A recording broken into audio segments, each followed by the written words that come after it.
आप लोग? उम्मीद है आप सब लोग ठीक होंगे। फ्रेंड्स, हमने चैप्टर पढ़ लिया था कल, तो आज हम इसके क्वेश्चन आंसर डिस्कस करेंगे। फ्रेंड्स, फर्स्ट क्वेश्चन है, how did ant know that the other ant not from its group. So friends, इसका आंसर यहाँ पे दिया है कि just like us animals also have different senses, they can see, hear, smell and feel. Due to these abilities the ant came to know that the other ant were not from its group.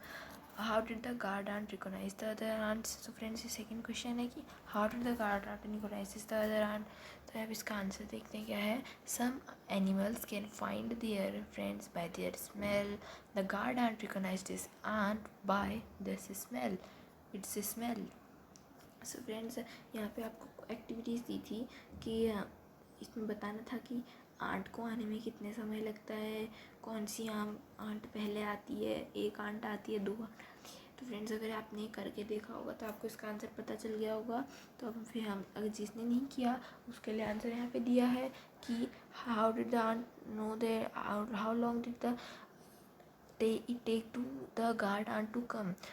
तो यहाँ पे answer है कि it take 15 to 20 minutes for guard ant to come. ये 15 to 20 minutes लगते हैं guard aunt को आने में। अभी हम यहाँ पे पढ़ते हैं, did one ant came first और अ ग्रुप ऑफ आंट। तो फ्रेंड्स, पहले एक आंट आई है, पूरा उसके साथ ग्रुप आया उसका। तो फ्रेंड्स, पहले एक आंट आई। ओके, पहले हमने पढ़ा था चैप्टर में कि पहले एक ही आंट आती है, फिर उसके पीछे फॉलो करते हुए बाकी आंट्स आती हैं। सो फ्रेंड्स, इसका हम सेकेंड क्वेश्चन पढ़ते हैं, what did the ants do with its food. तो फ्रेंड्स, आंट्स जो होती हैं वो एक दूसरे के लिए बहुत हेल्पफुल होती हैं। तो वो क्या करती हैं, वहीं पे फूड को नहीं खाती हैं, वो अपने होल में ले जाती हैं, यानी कि वो अपने बिल में ले जाती हैं उस फूड को, फिर स्टोर करती हैं, और जब उनके पास फूड नहीं होता है वो तब खाती हैं उसे। ओके, तो फिर अब हम 6th और 7th देखते हैं।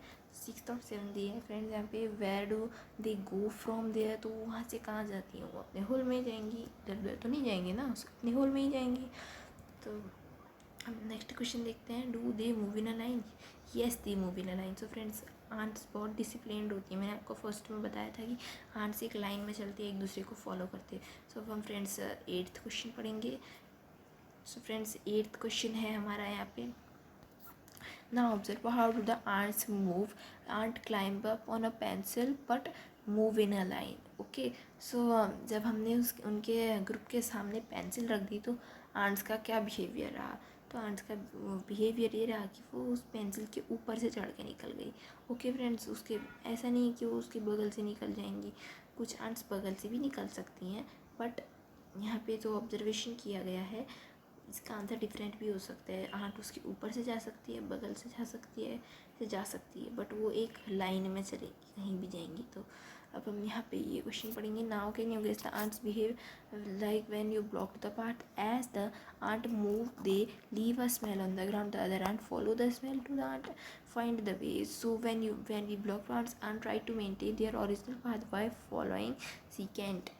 So friends, यहाँ पे दिया गया है कि आंट्स एक लाइन में मूव करेंगी, एक दूसरे को स्मेल करते करते वो मूव करती है। तो अगर हम रास्ते में ब्लॉकेज लगा देंगे तो फिर भी वो एक लाइन में मूव करेंगी। ओके फ्रेंड्स, तो अब यहाँ पे ये जो क्वेश्चन दिए हैं फ्रेंड्स, ये आपको करने थे।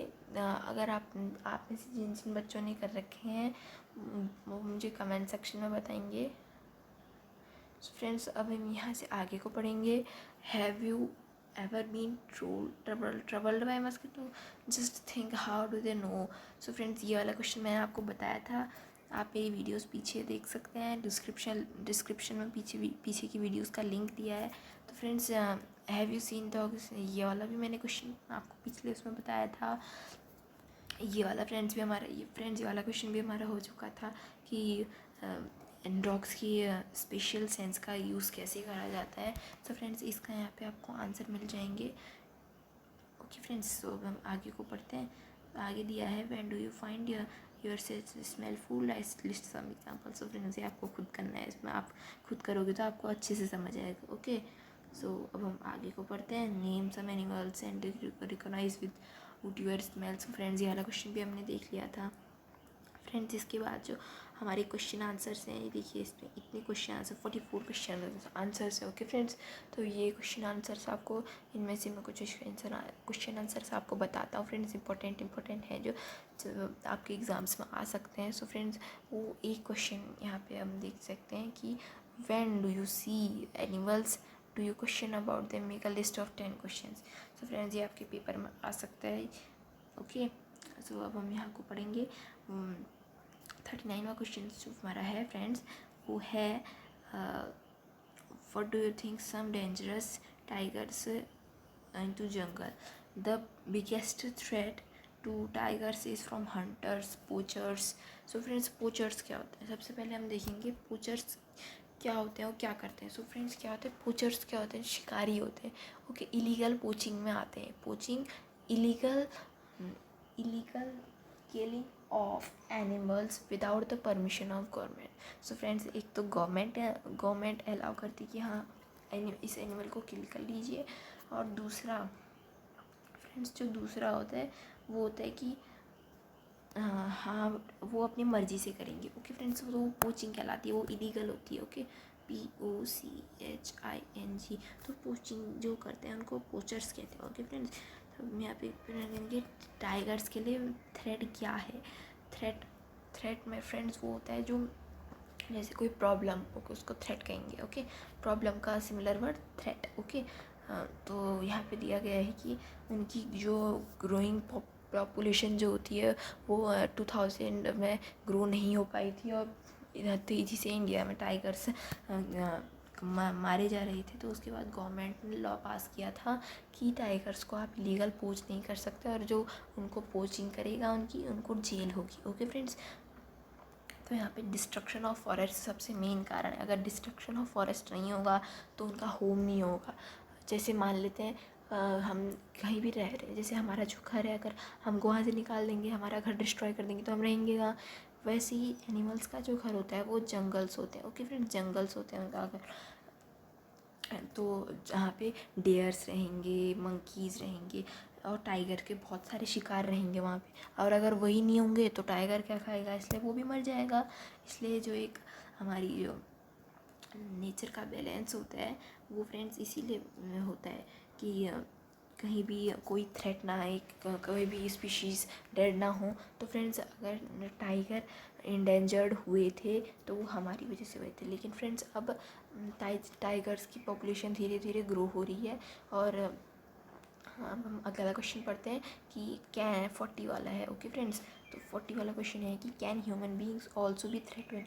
सो फ्रेंड्स, मैंने आपको ऊपर वाले में बताया था कि ह्यूमन बींग्स की वजह से ही ऐसा हुआ है। तो फ्रेंड्स, यहाँ पे जैसे आपको एग्जांपल देता हूँ, जो फ्रेंड्स जैसे जो एलिफेंट होता है, एलिफेंट के जो टीथ होते हैं, ओके फ्रेंड्स, जो एलिफेंट के टीथ होते हैं वो ब्लैक मार्केट में बहुत महंगे बिकते हैं, इसलिए एलिफेंट्स को किल किया जाता है। टाइगर्स की जो स्किन होती है वो बहुत उसमें महंगे में बिकती है, और उससे लेदर बनता है। और जो जैसे जो यहाँ पे डियर्स होते हैं, डियर्स से परफ्यूम बनते हैं। ओके, ऐसी बहुत सारी चीज़ होती हैं। तो यहाँ पे उसका आंसर दिया है, ये देख लेते हैं हम एक बार। Yes, human beings are also threat to animals. So friend, human beings जो हैं वो भी एक एनिमल्स के लिए थ्रेट। इंडेंजर्ड स्पीशीज़ जो कि अभी एक्सटिंक्ट होने वाली हैं या हो चुकी हैं, वो ह्यूमन बींग्स की वजह से इस कगार पे हैं। जैसे यहाँ पे एक एग्जांपल दिए हैं, musk deers are killed to prepare scent from their musk. Okay, जो मस्क डियर्स होते हैं फ्रेंड्स वो किल किए जाते हैं उनके सेंट बनाने के लिए। ओके फ्रेंड्स, यहाँ पे सेंट दिया गया है, परफ्यूम कह सकते हैं उसको। Further growing human interference, destruction of forest are also aggravated dangers to animals. So friends, humans की पॉपुलेशन बढ़ रही है, ज़्यादा मकान चाहिए, ज़्यादा रिसोर्सेज चाहिए, तो उसके लिए पेड़ों को काटा जा रहा है। ओके फ्रेंड्स, जो बिल्कुल नहीं होना चाहिए, इलीगल है पेड़ों को काटना। अब हम अगला क्वेश्चन पढ़ते हैं, where are such national parks in India. So friends, यहाँ पे हम कुछ नेशनल पार्क्स के नाम पढ़ेंगे। तो नेशनल पार्क्स के नाम यहाँ पे दिए गए हैं।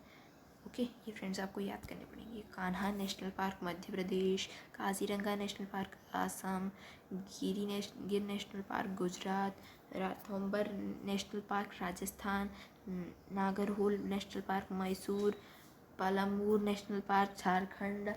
तो फ्रेंड्स ये आपको याद करने पड़ेंगे, ये कुछ नेशनल पार्क्स के नेम है। अगला क्वेश्चन पढ़ते हैं। Collect information about these report and right about them. So friends यहाँ पे दिया गया है कि आपको एक रिपोर्ट कलेक्ट करनी है। ओके फ्रेंड्स, आपको रिपोर्ट कलेक्ट करनी है यहाँ पे। तो देखते हैं इसमें क्या रिपोर्ट कलेक्ट करनी है हमको। तो फ्रेंड्स यहाँ पे राइटर रिपोर्ट लिखा है। ओके, इन्फॉर्मेशन कलेक्ट करके रिपोर्ट लिखनी है इसके बारे में। There are many species of bird and animals found in India. To protect them our government had more than 75 national park. So friends हमने कुछ ही नेशनल पार्क लिखे हैं यहाँ पे, लेकिन टोटल 75 नेशनल पार्क्स हैं इंडिया में। ओके, और 425 सेंचुरीज़ है। तो यहाँ पर दिया गया है कि 4.5% हमारी कंट्री का area Jammu Kashmir to Tamil Nadu, from Gujarat to Assam national parks cover करते हैं। ओके फ्रेंड्स, ये बहुत अच्छी बात है, अब इतना बड़ा एरिया नेशनल पार्क्स कवर करते हैं। तो अब हम अगला ये वाला क्वेश्चन पढ़ते हैं। Give some examples to show that the animals have very strong sights of hearing. So friends हमने ऊपर भी जो पढ़ रखा था उस हिसाब से आप ये आंसर नीचे कमेंट सेक्शन में लिख के बताना कि इसका आंसर क्या होगा। ओके फ्रेंड्स, इस क्वेश्चन का आंसर ऊपर दिया है, इसको अगर हम नहीं देखें तो हमारे ऊपर क्वेश्चन दिया था, हमने बहुत सारी चीज़ें पढ़ी थी। जैसे सिल्क वॉर्म होता है, वो अपनी फीमेल सिल्क वॉर्म को कितने किलोमीटर्स अवे से देख लेता है, आई मीन स्मेल कर लेता है। मॉस्किटोज़ हमको स्मेल कर लेते हैं। ऐसी ही बहुत सारी चीज़ें होती है। ओके फ्रेंड्स, तो हमारा यहाँ पे चैप्टर जो है वो ख़त्म होता है फ्रेंड्स। अब हम अगले आपके जो चैप्टर है, अगला चैप्टर है, हम उसका कंप्लीट एक्सप्लेनेशन आपको देंगे। ओके फ्रेंड्स, तो bye. like share and subscribe my video, and don't forget to press the bell icon. Thank you.